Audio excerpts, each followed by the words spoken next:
Welcome to for the people. నేను మీ స్వప్న. గత 5 ఏళ్లు అధికారం చూసుకొని చంద్రబాబు, పవన్ కళ్యాణ్, లోకేష్ మీద శ్రీరెడ్డి, పోసాని, కృష్ణమురళి, రామ్ గోపాల్ వర్మ ఇంకా మరికొందరు చేసిన వ్యాఖ్యలకి ఫలితం కనిపిస్తుంది. చట్టం మా చుట్టం అనుకునే స్థాయి నుంచి ఆ చట్టానికి చిక్కకుండా పరుగులు పెట్టడంతోనే వాళ్ళ సమయం గడిచిపోతుంది. ఏ క్షణం అరెస్ట్ చేస్తారో, ఎక్కడికి తీసుకువెళ్తారో అనే భయంతో ఎక్కడ ఉన్నారో కూడా తెలియకుండా బిక్కుబిక్కుమంటూ కేసులను ఎదుర్కొంటున్నారు. అయితే వైసీపీ సానుభూతి పరులందరూ కూడా ప్రస్తుతం ఈ పరిస్థితిలోనే ఉన్నారు. విధానపరమైన విమర్శలు మానేసి చంద్రబాబు భార్య, పవన్ కళ్యాణ్ తల్లిని, కుటుంబాన్ని రాజకీయాల్లోకి లాగి వ్యక్తిత్వ హననం చేసిన వాళ్లపై కూటమి సర్కార్ చట్టపరంగా చర్యలకు సిద్ధమవుతుంది.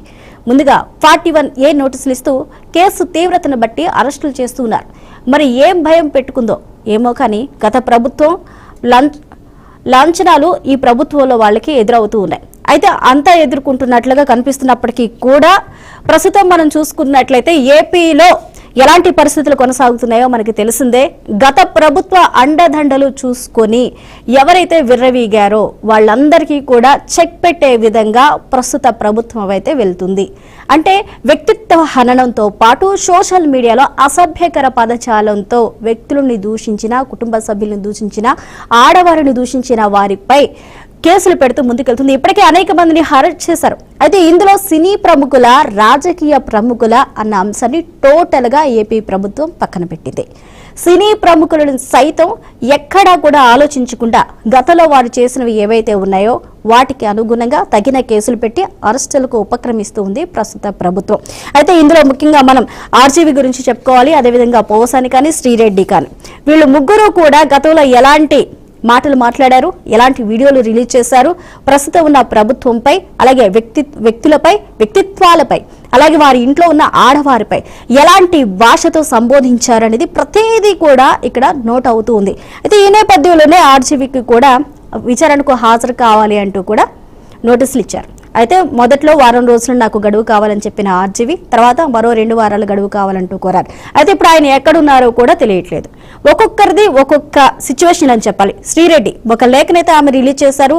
రిలీజ్ చేసి నన్ను క్షమించండి, నా తర్వాత నేనున్నాను, నా కుటుంబం ఉంది, నాకు చెల్లెళ్ళు ఉన్నారు అంటూ కూడా ఆవిడ ఒక సెంటిమెంట్ రోల్ అనేది అక్కడ ప్లే చేసి ఆవిడ వెళ్ళిపోయారు.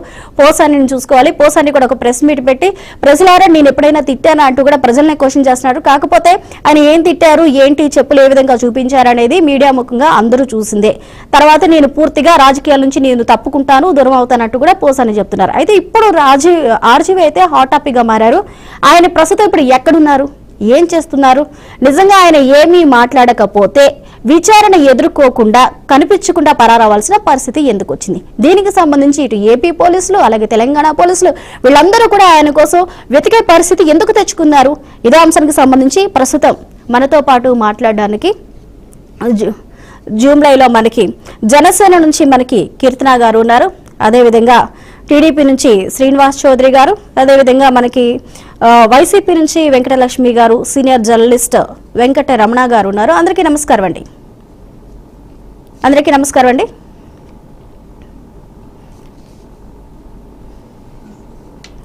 రైట్. అదేవిధంగా ఆర్జీవీ ఇక్కడ నుంచి విచారణ ఎదుర్కోకుండా తను ఎక్కడున్నారో తెలియకుండా ఒక వీడియోనైతే ఆయన రిలీజ్ చేశారు. అందులో ఏ చట్టాలు పెట్టాలి, ఏ చట్టాల ద్వారా వాళ్ళని శిక్షించాలి, అందులో ఉన్న లోటుపాట్లేంటి, లొసుగులేంటి అనే అంశాలను కూడా ఆయన ప్రస్తావించారు. అంటే ఇది టోటల్ గా ఒక చట్ట వ్యతిరేక చర్యగా కూడా అభివర్ణిస్తున్నారు. అసలు రామ్ గోపాల్ వర్మ ఆ వీడియోలో ఏం మాట్లాడారు అనేది ఒకసారి చూద్దాం. 1 year బ్యాక్ ఏదో ట్వీట్స్ పెట్టింది అనే ఎలిగేషన్. ఆ ట్వీట్స్ ఎవరో మనోభావాలు దెబ్బతిన్నాయి. ఇక్కడ విచిత్రం ఏంటంటే 1 year బ్యాక్ పెట్టిన ట్వీట్స్ 4 డిఫరెంట్ ప్లేసెస్ లో, 4 డిఫరెంట్ జ్యూరిస్డిక్షన్స్ లో 4కి ఒకే 3-4 రోజుల వ్యవధిలో వాళ్ళ మనోభావాలు దెబ్బతిన్నాయి. వాళ్ళు ఆ పరంగా కంప్లైంట్ ఇవ్వడం, కేసులు పెట్టడం జరిగింది. ఇక్కడ పాయింట్ 1 ఎవరి మీద అయితే నేను పెట్టానని వాళ్ళు చెప్తున్నారో వాళ్ళకి లేదు, ఎవరో థర్డ్ పార్టీ, అసలు సంబంధం లేనివాడు. ఆ కాంటెక్స్ట్ లో అసలు ఈ కేసు ఎలాగా, ఈ సెక్షన్స్ ఎలా వర్తిస్తాయనేది అప్పుడు ఆబ్వియస్ గా నాకు వచ్చే అనుమానం కానీ, నాకు కానీ నా మనుషులు కానీ, ఇది ఒక పర్సిక్యూషన్ చేయటానికి ఒక పద్ధతి ప్రకారం ఉన్న ఎలవబుల్ లాస్ ని వాడుతున్నారా, అయితే ఇప్పుడు వరల్డ్ ఓవర్ ఒక ఫినామినా ఏం జరుగుతుందంటే పొలిటికల్ పార్టీస్ వాళ్ళు they are weaponising the systems of the police. అది అమెరికాలో జరుగుతుంది, యూరోప్ లో జరుగుతుంది, ఎక్కడ కూడా జరుగుతుంది. అప్పుడు నేను ఏ ఒక్క వ్యక్తిని, ఒక పోలీస్ ఆఫీసర్ని కానీ, ఒక పొలిటికల్ పర్సన్ కానీ నేను బ్లేమ్ చేయట్లా. I think it happens in certain ఒక ఏమంటారు దాన్ని, ఒక వే. అది అందరూ కూడా ఎంతో కొంత అది చేయటానికి టెంప్టేషన్ ఉండొచ్చు. But eventually there is the law of the land which will take the final call. So అది that I completely agree, believe in that and I abide by that as a citizen. So ఇప్పుడు ఇక్కడ జరిగింది ఏంటి, నాకు ఒక notice వచ్చింది, నేను ఒక రిప్లై ఇచ్చాను, ఫలానా తారీఖు నేను వస్తాను. అప్పటికి నాకు జరుగుతున్న పని ఒక ఆన్గోయింగ్ స్కెడ్యూల్ ఉంది కాబట్టి, నాకు ఫిల్మ్ వర్క్ ఉంది కాబట్టి అవ్వలేదు. అండ్ ఇట్ ఈస్ వేరే ప్రొడ్యూసర్ చేస్తాను, ఆ ప్రొడ్యూసర్ కి నష్టం వస్తుంది కాబట్టి నేను మళ్ళీ టైం అడిగాను. ఇదేంటి కేసు, ఇదేం అర్జెంట్ కేసు అంటే 1 year తర్వాత ట్వీట్ చూసిన అతనికి 1 week లో అన్ని అయిపోవాలనేది ఏమన్నా మీనింగ్ ఉంటుంది అసలు దానికి? So which basically means it is being done for purposes other than the urgency of the case. ఇది అర్జెన్సీ ఆఫ్ ద కేస్ అంటే మీరు మర్డర్లు గీడర్లు ఇన్ని జరిగి సంవత్సరాలు తీసుకుని ఆల్మోస్ట్ ఒక 1 year బ్యాక్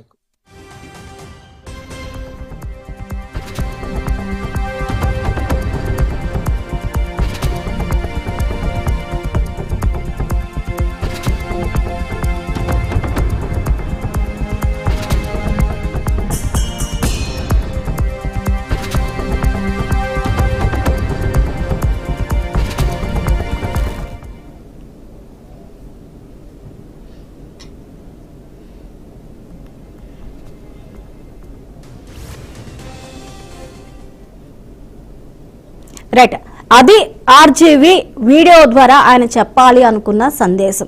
ఏ సెక్షన్లో పెడుతున్నారు, ఏ సెక్షన్లో పెడుతున్నారు, ఎంతో మంది మర్డర్లు మానభంగాలు చేసిన వారిని ఇన్ని సంవత్సరాలు అవుతున్నా కానీ అరెస్ట్ చేయలేదు, ఈ సోషల్ మీడియాకి సంబంధించి ఇంత ఇమీడియట్ రియాక్షన్స్ ఎందుకు తీసుకుంటున్నారో, అసలు ఈ సెక్షన్స్ అన్ని కూడా మాకు వర్తిస్తాయి అనేది ఆయన ప్రశ్న. కీర్తన గారు నమస్తే అండి. కీర్తన గారు, ఆర్జీవి రిలీజ్ చేసిన వీడియో చూసాం మనం. అయితే ఆయన పెడుతున్న సెక్షన్ల గురించి, చేస్తున్న విధానాన్ని గురించి ఆయన ప్రశ్నిస్తున్నారు. అయితే ముఖ్యంగా ఆయన బేసిక్గా చేయవలసింది ఏంటి అంటే, విచారణకు హాజరు కావాలి అన్నప్పుడు నోటీసులు ఇచ్చినప్పుడు ఆ నోటీసులను తీసుకోవాలి, రాజ్యాంగం ప్రకారం, అదేవిధంగా సెక్షన్స్ ఏవైతే ఉన్నాయో దాని ప్రకారం సదరు పోలీస్ స్టేషన్ కానీ, లేకపోతే ఆయనకి కంఫర్ట్గా ఉంటే ఒకళ్ళు ఇంటికి రమ్మంటే అక్కడైనా ఎక్కడైనా సరే విచారణకు అనేది హాజరు అవ్వాలి. ఆయన కంఫర్ట్ని బట్టి విచారణకు మేము వస్తామని చెప్తారు. కొన్ని చోట్ల ఎక్సెప్షన్స్ కూడా ఉంటాయి, నేను ఈ ప్లేస్కి రాను ఇక్కడ హాజరవుతారంటే దానికి కూడా, లేకపోతే జూమ్లో అయినా కొన్నిసార్లు ఎక్సెప్షన్స్ ఉంటాయి. కానీ విచారణకు కూడా హాజరు కాకుండా 1 week తర్వాత గ్యాప్ అడిగారు, ఆ తర్వాత 2 weeks నాకు కావాలి అని అడిగారు, మళ్ళీ మధ్యంతర బెయిల్ కావాలంటూ కూడా ఆయన అడుగుతున్నారు. ఇవన్నీ పక్కన పెడితే టోటల్గా ఒక వీడియో చేసి అసలు టోటల్ వ్యవస్థని ఆయన ప్రశ్నిస్తున్నారు. ఎలా చూడొచ్చు అంటే దీన్ని? ముందుగా మీకు అలాగే బిఆర్కే న్యూస్ ఛానల్ కి వీక్షకులు నమస్కారం మేడం. నమస్తే. ఆ వీడియో చేసేది ఏదో పోలీస్ స్టేషన్ కి వచ్చి పోలీసులనే అడిగితే బాగుంటుందేమో, ఎందుకంటే సింహం సింగిల్ గా వచ్చే నాయకులు వెనకన పయనించినప్పుడు అంత మటుకు ధైర్యం కూడా లేకోకుండా ఇళ్లలో నుంచి సెల్ఫీ వీడియోలు పెట్టే అంత అసమర్థపు నాయకులుగా వీళ్ళు గతంలో వీడియోలు చేశారా, లేకుంటే గతంలో ట్వీట్లు వేశారా? నా చిన్న అనుమానం, ట్వీట్లు తప్పు చేసేటప్పుడు లేని భయము, తప్పుని ఒప్పుకోవడానికో లేదు తప్పు చేయలేదని నిరూపించుకోవడానికో ఎందుకు రావట్లేదు వీళ్ళకి?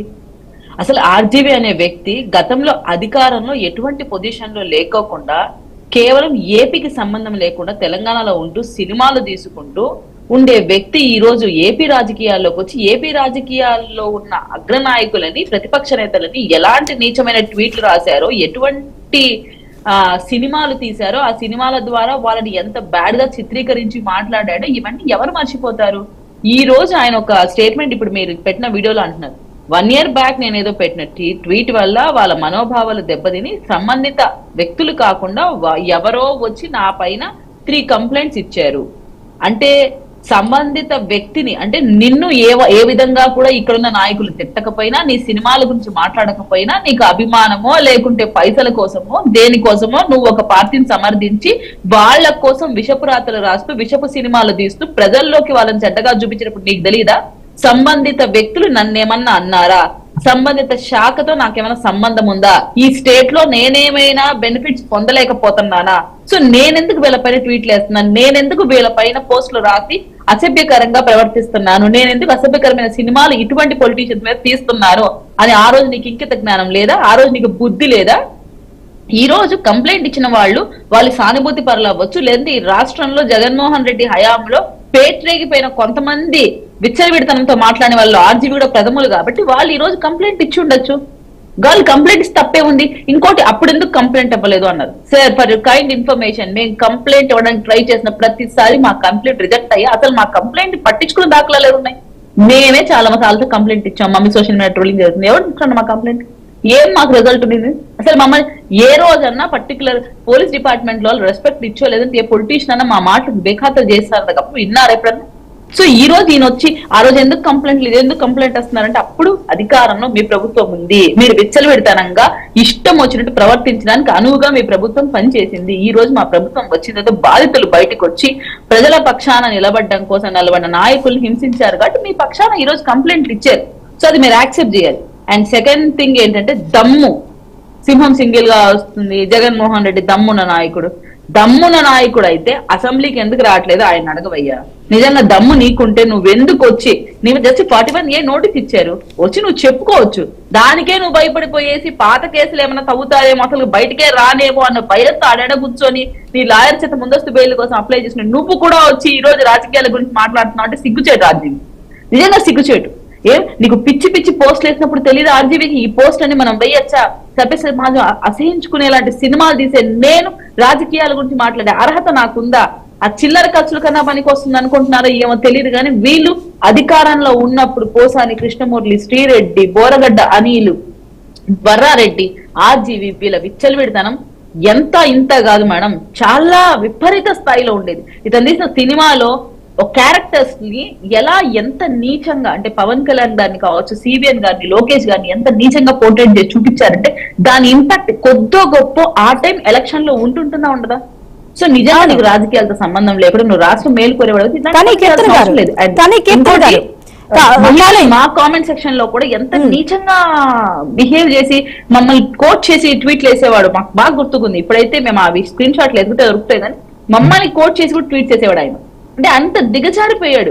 అంటే మహిళల్ని మనం టార్గెట్ చేయకూడదు, పార్టీ పర్సన్స్ కదా వాళ్ళు ఎందుకు అని కూడా లేదు మేడం. అంత దిగజారిపోయిన ఆర్జీవి ఈ రోజు ఒక నీచమైన వ్యక్తి. అంటే సావాసం అనేది ఎలా ఉండాలి యువత నేర్చుకోవాలి. ఇటువంటి వాళ్ళ సినిమాలు ఒక టైంలో మేము చైల్డ్ గా ఉన్నప్పుడు శివ అనే సినిమా కానీ ఇలాంటి చూసి ఒక మ్యానరిజం చూసి చాలా యూత్ కి అట్రాక్ట్ అయ్యే సినిమాలు తీశాడు ఆ టైంలో. సో ఇప్పటికి కూడా యూత్ లో ఆ ఇంపాక్ట్ ఉంటుంది. సో ఇప్పుడు తెలుసుకోవాల్సిన యూత్ ఇటువంటి వ్యక్తి ఒక చెడ్డ వ్యక్తుల సాహసం చేసి తన సినిమా కెరీర్ పోగొట్టుకొని సినిమా ఇండస్ట్రీ చెడ్డపేరు తెస్తూ ఈ రోజు రాజకీయంలో ఉన్న వాళ్ళని కూడా దుర్భాషలాడుతూ ఎంత నీచానికి దిగజారాడు.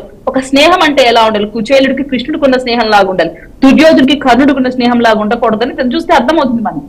అసలు ఇటువంటి స్నేహాలు చేసి నీ స్వార్థ ప్రయోజనాల కోసం రాష్ట్రంలో ఉన్న వాళ్ళని ఇబ్బంది పెడుతూ అక్కడున్న అగ్రనాయకత్వాన్ని నువ్వు విమర్శిస్తూ ట్వీట్లు వేసినప్పుడు ఇటు దాని పర్యవసానం అనుభవించాలి. వేసినప్పుడు తెలీదా?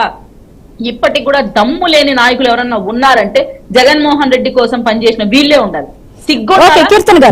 ఇప్పుడు మీ స్క్రీన్ మీద కనపడుతున్న శ్యామల గతంలో నక్కలతో పోల్చి వీడియోలు మాట్లాడింది ఎలక్షన్ కి ముందు. ఆఫ్టర్ ఎలక్షన్ క్షమించండి, ఎవరి గెలుపు ఓటములు ఎవరికి కారణం అనేది. మళ్ళీ కొంచెం వాళ్ళు పైసలు ఇచ్చారో లేకుంటే ధైర్యం ఇచ్చారో పొజిషన్ ఇచ్చారో మళ్ళీ బయటకు వచ్చి ఇప్పుడు ఏం మాట్లాడుతుంది? మళ్ళీ పేటరేగిపోయి మాట్లాడుతుంది. వీళ్ళంతా ఊసర బిల్లులు. మీ స్క్రీన్ మీద కనిపిస్తున్న వాళ్ళంతా ఊసర బిల్లులు. అందితే జుట్టు, అందకపోతే కాళ్ళు. యాజ్ యూజువల్ శ్రీరెడ్డి కూడా ఎంత ఎంత నీచంగా ట్వీట్ రాసేది మేడం, ఎంత నీచంగా మాట్లాడేది. అట్ ప్రెసెంట్ ఆమె ఏమంటే క్షమించాలంట. నిన్ను క్షమిస్తే మళ్ళీ అప్పుడు పడిన బాధలన్నీ రేపు మళ్ళీ అధికారంలోకి వచ్చిన రోజు మళ్ళీ మీరు మాట్లాడే మాటలకు అర్థమే ఉంటాయి. కనుక తప్పు చేసినప్పుడు శిక్షలు ఇంప్లిమెంట్ చెయ్యాలి. త్వరితగతిన చేస్తేనే. ఈ రోజు పోసాని 1 వీక్ ముందు ఏం మాట్లాడాడు, మళ్ళీ తర్వాత 1 వీక్ తర్వాత ఏం మాట్లాడతారు? వీళ్ళకి అందితే జుట్టు అందకపోతే కాలనే కాన్సెప్ట్ లో ఉంది కాబట్టి వీళ్ళని ఖచ్చితంగా ఇప్పుడు మేము అరెస్ట్ చేయట్లేదమ్మా. 41A నోటీస్ ఇచ్చి మిమ్మల్ని పిలిపించి మాట్లాడుతాం. దానికే మీకు ధైర్యం రావట్లేదంటే రేపు మీరు ఖచ్చితంగా అరెస్ట్ అవుతారు. ఓకే కీర్తన గారు, ఒక నిమిషం హోల్డ్ లో ఉండండి. వెంకటలక్ష్మి గారు.